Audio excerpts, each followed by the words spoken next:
Hoy me apetecía publicar un episodio en el que apareciera una serie de reflexiones personales, cortas, de un grupo de días en las que he estado grabando.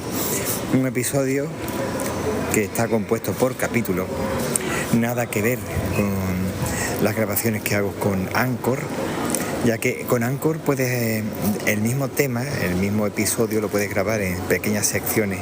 De esa forma evita tener que estar continuamente editando y te facilita mucho el trabajo. Claro que si quiero hacer lo que estoy haciendo ahora, pues puede resultar un poco pesado, porque tienes que grabar muchísimas secciones. En este caso quiero grabarlo y editarlo en GarageBand. Y una vez que ya esté hecho, lo voy a subir a Anchor por secciones. Cada una de las disertaciones o de las reflexiones que haya hecho, las voy a subir por sección. Es decir, que van a ser como capítulos. Y son capítulos porque tienen relación unos con otros, aunque sea espacios temporales. Uno lo he grabado en el espacio que hay reservado para el descanso allí en el trabajo. Estaba de descanso y digo, voy a aprovechar, ya que estoy solo, voy a lanzar una reflexión. La otra la he grabado en el salón, esa la hice con la grabadora Zoom H5 sin la pelusa, y por eso quizás no se escucha del todo bien, porque no ajusté bien los niveles de grabación. Espero que me disculpes por eso. La otra, la más larga, que resulta que a mí me ha gustado más, pero porque es que es eso, como digo, mucho más largo, y es una divagación más que una reflexión concreta. Empiezo de un tema y termino en otro queriendo. Lo que pasa es que en muchas ocasiones no lo logro, ese camino, ese tránsito de un punto A a un punto B, pero bueno, en esta ocasión sí lo he logrado y he ido enlazando. Se nota también que ya llevo un poco más de práctica. Y al final lo he conseguido. Otra cosa es que logré engancharte a ti y que te guste, porque también, como digo, lo he grabado con el GarageBand del teléfono, y aunque tiene calidad, no es como si lo hubiera estado grabando en un espacio controlado con el micrófono que utilizo o con la grabadora concretamente, pero eso, como digo, pues tenía que volver a repetir, sino en este caso sobre la marcha. Que sí, que lo he editado ligeramente para quitar algunos ruidos, algunas cosas que repite uno, porque te das cuenta que estás repitiendo cosas sin darte cuenta y te pones a decir, por ejemplo, pues 20 veces. También resulta que el último, el más largo, a mí no se me hace largo escuchándolo, espero que a ti tampoco.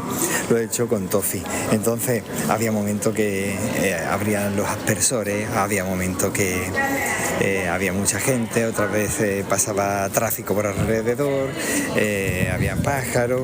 Bueno, yo lo veo interesante, a mí me gusta, pero claro, no sé si a ti también te va a gustar. Temas diferentes que trato, relacionados entre sí, como he dicho, y que espero que te resulten interesantes. Diario de Argifonte es mi diario sonoro. En versión podcast. Versión para llevar. Take away. Versión para descargar. Espero que te guste. Espero que te guste mucho. Espero que te guste. Hablar de política se ha convertido en algo bastante poco común. Sería una exageración decir que menos común que nunca. Sin embargo, hay quien empieza ya a utilizar esos términos. Claro que estamos en la época en la que nos gusta exagerar absolutamente todo. Cierto es que es un momento poco agradable, y dejar entrar a gente con poco interés por la democracia y permitir y normalizar la estupidez, la agresividad que lleva o puede llevar a la violencia es algo que no podemos permitir. Desprecio, sorna, ironía, falta de respeto, frustración, crispación, es lo que se ve en todos lados. Grupúsculos que alimentan el odio para que el pueblo se posicione de un lado u otro. Ahora voy a hablar de algo muy cercano, y es que vas a desayunar y es raro el día que alguien que te acompaña o de la mesa aledaña te comente o haga algún comentario al aire diciendo alguna tontería, completamente faltando a la realidad, y te das cuenta que solo repiten como papagayos aquello que dicen los medios de propaganda, los medios de incomunicación, de polarización, de los mierdos de comunicación cainistas que hay aquí en España. Pero vamos, que esto se puede extrapolar a cualquier otro país.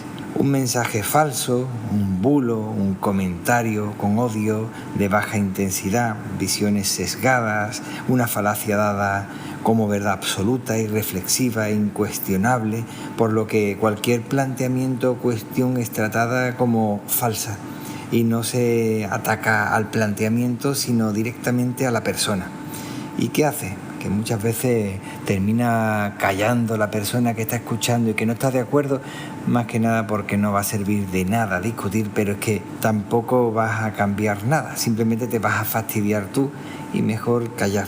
Pero eso quizá lo que hace es fastidiar mucho más, porque se va dejando que todos estos tipejos, individuos que están alentando al odio, continúen con su labor de crispación. Odio regado con bilis, cocinado a fuego lento y permitido por no querer entrar en disputas, como digo, con el sujeto manipulado, necio, colonizado por la mente de otro. El argumento se construye a cada instante y da lo mismo si no tiene sentido, si no se sostiene, si es completamente contradictorio al del día anterior. ¿Qué digo? Al minuto anterior. Están continuamente cambiando y modificándolo todo, y lo que le servía para apoyarse en la argumentación supuesta, en momentos inmediatamente después ya no sirve y utiliza lo contrario, siempre utilizando los argumentos de los contrarios, porque para ellos son todos contrarios, son enemigos, y lo utilizan para darle la vuelta y atacarlos. Y el problema es que confundimos los extremismos con los radicalismos, ya que puedes tener ideas radicales, pero ser una persona moderada en el trato, en el día a día. Puedes ser respetuoso y radical con todos y jamás siendo cínico. El extremista es cínico, toma posturas exageradas, poco pensadas, y su interés pasa por forzar a otros a pensar, a actuar como ellos, normalmente forzados, coaccionados o violentados. Y es que no es él o ella, son como esos equipos dummy que para cualquier cosa necesitan de un nodo principal que le proporcione absolutamente todo: el qué hacer, el qué decir, el qué pensar. No son ellos, son otros. Sin embargo, ellos se creen que pertenecen a ese nodo principal. Y la verdad, cansa que estemos continuamente fomentando ese odio o permitiéndolo, por lo menos. Si no consiguen el poder, tienen que fastidiar a todo el mundo y a la convivencia del día a día, que son lo peor. Capítulo 2.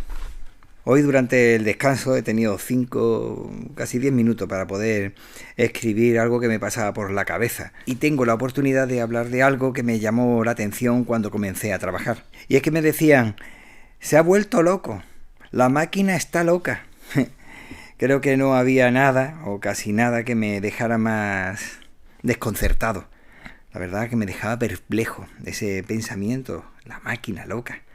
En fin, loco, loca, una máquina estaba trastornada, tiene las facultades mentales perturbadas, actúa de forma disparatada, imprudente, sin pensar en las consecuencias. Si con las máquinas complejas nuestra mentalidad le proporciona una entidad propia a ese aparato, con un pensamiento, con una personalidad, normal que ahora, cuando ha salido la IA, nos dé miedo porque no sabemos lo que puede pasar. Con el tiempo me di cuenta que esa actitud mostraba realmente la ignorancia sobre el mecanismo en el que se estaba fijando.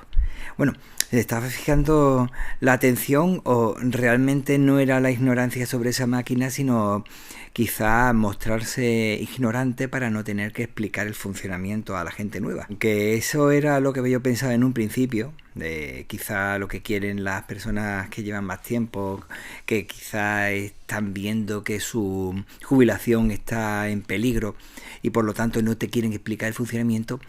Con el tiempo te vas a dar cuenta que sabían el funcionamiento básico y que no se paraban a pensar qué tipo de entrada tenía que tener, qué tipo de salida debía salir y por lo tanto el funcionamiento que tenía que tener el aparato. tú sabías perfectamente el funcionamiento de la máquina y veías un fallo a la salida, pues podías ir directamente a atajar el problema, diciendo como sé cómo funciona la máquina y sé la entrada que tiene, pues directamente puedo ir hacia la salida. Pero claro, si no lo conoces, entonces es normal que diga la máquina se ha vuelto loca y hay que buscar a alguien que sea un experto para que lo solucione. Quería hacer un pequeño apunte. Me pongo a divagar y me doy cuenta después, cuando estoy escuchando, que no he terminado de decir lo que quería. Y es que cuando aquello que estamos manipulando, si es un aparato, una máquina, o bien la situación en la que nos encontramos en la vida diaria, podría compararse, y eso lo hago muchas veces, con una máquina compleja en la que hay ciertas entradas y ciertas salidas y un comportamiento supuestamente conocido, y es tan compleja que se nos va de las manos el comportamiento o la situación, o creemos que si le damos una entrada vamos a tener una salida seguro, y eso solamente en situaciones estables, que no por ser estables son buenas, pero bueno, situaciones estables tú puedes hacerte una idea. Entonces, cuando la cosa se complica, empieza ese realismo mágico, pensando que si eres positivo vas a conseguir ciertas cosas. No quiere decir que no sea así, no quiere decir que si tú eres negativo vas a conseguir cosas malas. No, estoy diciendo que simplemente por el hecho de ser positivo y no hacer otra cosa, no vas a conseguirlo. Pero hay personas que ya ven la situación, la realidad, su entorno tan complejo, que actúan como esas personas que yo comentaba, que veían la maquinaria compleja como si fuera algo mágico, en el que tú le das algo y te da otra respuesta que tú esperas. Pero ¿y si el día que tú no recibes esa respuesta, si consideras que es mágico, pues no sabrás solucionarlo, no sabrás solventar el problema?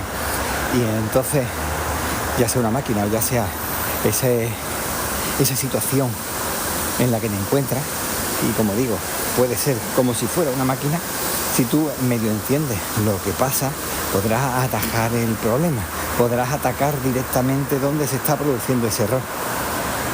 Y ese es el problema ahora, que no nos gusta pensar, no nos gusta saber cómo somos nosotros y por lo tanto cómo vamos a actuar o cómo podemos actuar. Y es que es eso, si el fallo, la entrada y la salida no se conocen, la máquina compleja no es más que una caja negra, una caja casi mágica, y entonces nos estamos volviendo a esa realidad mágica, pero en este caso 2.0. Yo pensaba que la 1.0 ya se había superado, que lo que quiere decir que al final estamos proporcionándole unas características irreales a algo que no tiene nada que ver con estar loco, con un pensamiento o con una entidad o con algo, una personalidad. Se ve que ese Dios de los huecos, que conforme ha ido pasando el tiempo y la tecnología y la ciencia nos ha ido mostrando que no era ningún Dios, sino que nosotros le poníamos el Dios a todos los huecos que había, y con la luz del conocimiento hemos iluminado esos huecos y veíamos que no era oscuro, simplemente que no lo conocíamos. Estamos volviendo otra vez a ese Dios. En este caso se está abriendo paso, y valga la redundancia, pasos agigantados hacia esa realidad mágica 2.0. Ya que estamos viendo la IA no como una herramienta, sino como un ente superior. Estoy viendo que ya mismo vamos a tener la iglesia en el que el Dios a adorar sea la IA. Estamos en el tercer capítulo del episodio 338. Vaya, se va a poner ahora. Ay, mira. Está mi pequeñajo viendo cómo está regando. Acaba de salir los aspersores y está viendo cómo está regando el parque. Vaya, han puesto al revés los aspersores. ¿Se va a meter por el agua? Ahora están todos los patos por fuera y Tofi, con ese instinto que tiene de cazador de pequeñas presas, ya se ha puesto a observarlo y ver cómo el perro común se acerca sigilosamente a su presa. Bueno, pues nada, relacionando una cosa con otra, quiero comentarlo porque seguramente a más de uno le ha pasado, y es como la maquinaria de la sociedad la he percibido más que nunca ahora haciendo un poco de retrospectiva con la llegada de los niños al instituto. Porque primero en la guardería, primer ciclo de educación infantil creo que se llama ahora, si no lo han cambiado, porque esto es cambiarlo continuamente. El primer ciclo de educación infantil, que antes era la guardería, pues al pequeñajo no se le enseña demasiado, solamente los colores, se le enseña alguna letra, algún número y sobre todo socializar con los compañeros. Eso es lo principal. Luego entran en el colegio y tú vas notando ciertas modificaciones, influencia de algún compañero, algún profesor o profesora, y eso lo vas notando el día a día, pero tampoco es demasiado, porque al final está más tiempo con la familia y va moldeando, es decir, vas notando como cuando vas al colegio vas aprendiendo cosas. Realmente es formación, no educación. La educación se la da a la familia. Conforme van creciendo se va viendo que ya la influencia de los amigos, la influencia del profesorado va aumentando, pero también de la sociedad. Y ahí es cuando empiezas a darte cuenta de que hay algo que lo conoces perfectamente, que es la sociedad, pero que está influenciando en tu pequeñajo o pequeñaja, y resulta que ahí en cualquier momento te lo vas a encontrar a base de bofetadas. ¿Qué pasa? Que ahí fue pasando el tiempo, terminó primaria y entró en secundaria, el instituto. Y justo cuando entró ahí, no duró ni 15 días y la modificación fue completa. Ya claro, el profesorado no está tan encima, la familia está encima, pero ya le da también un poco de independencia. Tiene que hacer sus propios deberes sin estar encima, los profesores no cuentan ya tanto con los padres como antes, que era, como se suele decir, era morir por Dios. El grupo de padres del colegio, eso era desesperante. Llegan al instituto y esos grupos desaparecen, o prácticamente desaparecen. Y ya el trato del alumno va directo con el profesor. Estoy hablando de mi experiencia como padre, no como alumno cuando estuve en el instituto. ¿Qué ocurre? Que en 15 días te das cuenta cómo esa maquinaria, esa pesada maquinaria, esa tremenda maquinaria, se ha puesto en movimiento con el niño. Tú pensabas que el niño pues iba a tener una influencia tremenda de la familia, de lo aprendido, y que le iba a influenciar, claro, como la había estado influenciando, pero no iba a ser tanto. Sin embargo, no es así. Y te das cuenta de esa situación en la que lo más mínimo, el pequeño, la pequeña, se ve bastante influenciado en tipos de música, forma de vestir, interpretación de la vida. Ya empieza a molestarse, claro, ya también empiezan a ser como, muchas veces digo, ya son sacos de hormonas con patas y que se ponen a intentar darle explicación a todo, como me pasaba a mí cuando yo tenía su edad. Vaya, por aquí hace un poquito más de ruido, me voy a desplazar un poco a otro sitio. Y es que resulta que ya he salido del parque y ya pues se nota la vida, la sociedad, el ruido. Cuando los pequeños entran en el instituto, la rueda social es grande. Me he puesto a intentar recordar cómo fue para mí el inicio. Y yo recuerdo que cuando fue la entrada en el instituto, estaba la costumbre de hacer novatos, que afortunadamente ya se quitó. Yo no sé ahora mismo cómo está, pero cuando yo entré, al poco tiempo hasta la policía local se encargaba de evitarlo. Bueno, vamos a esperar. Ahora mismo ese peso social que se ejerce sobre el niño cuando entra en el instituto es mucho mayor.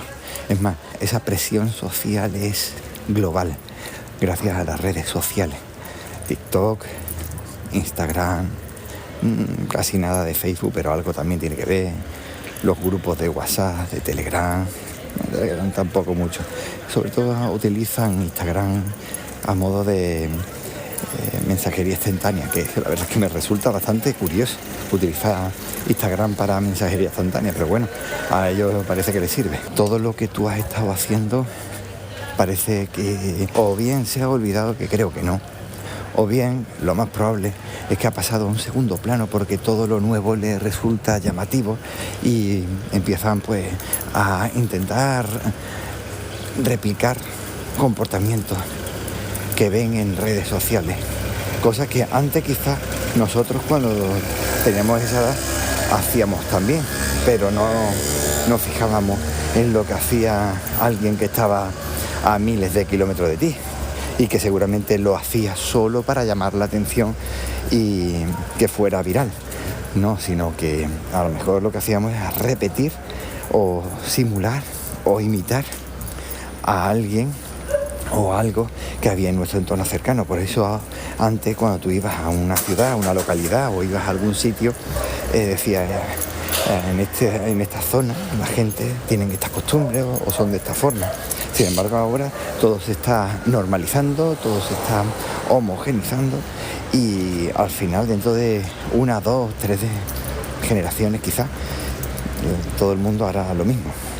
Y con el tema de la inteligencia artificial y los traductores, pues quizás no haga falta ni tan siquiera preocuparse por que cada uno hable una lengua diferente.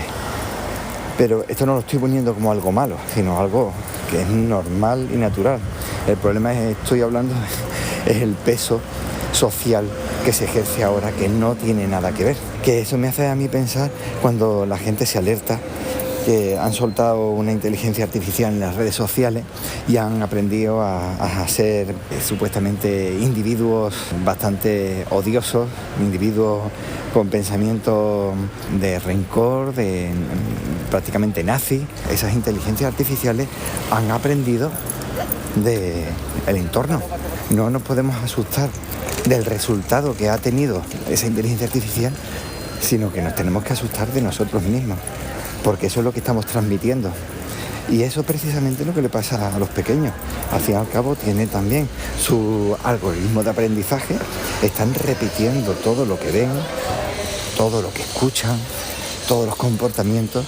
Ahora lo importante es ser viral, sea bueno o malo, da lo mismo. Lo que quieren tener ahora es una repercusión social, que se le preste atención, tener esos 5 segundos de gloria. Y ese es el problema. Tú puedes tener 10, 11, 12 años de educación mostrando valores, que sí, que yo estoy convencido que tienen que estar ahí, pero los pequeños se dejan llevar muchísimo por todo eso y quieren encajar, porque es el momento en el que ese encaje social es uno de los más importantes.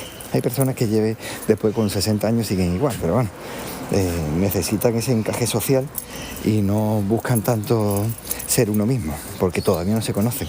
De hecho, no conocen la sociedad y prefieren ser un grupo de forma natural, ser una manada en la que todos se protejan, o eso es la impresión falsa que tienen, y van todos juntos a una, falsamente, para intentar sobrevivir. Y esa es la reflexión de hoy. Bueno, ya has escuchado los capítulos que había grabado, que he editado, y ahora te toca a ti.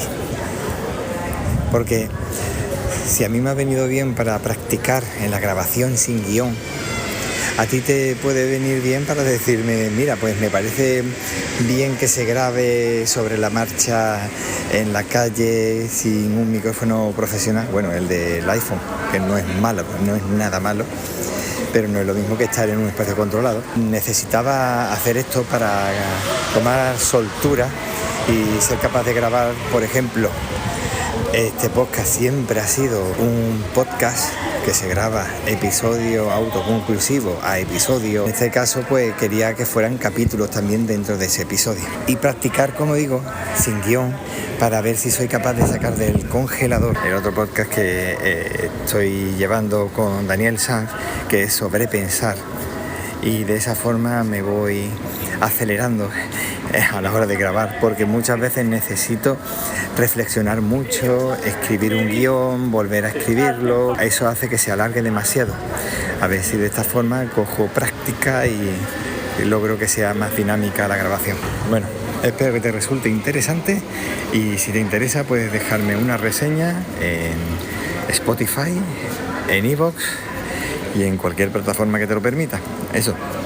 Si me dejas un mensaje y ves que no te he contestado, mándame una nota o un toque a través de las redes sociales. Hermes-Gabriel, antiguamente conocido como Víctor Gabriel o Hermes Gabriel, todo junto, en las redes sociales libres y en el resto.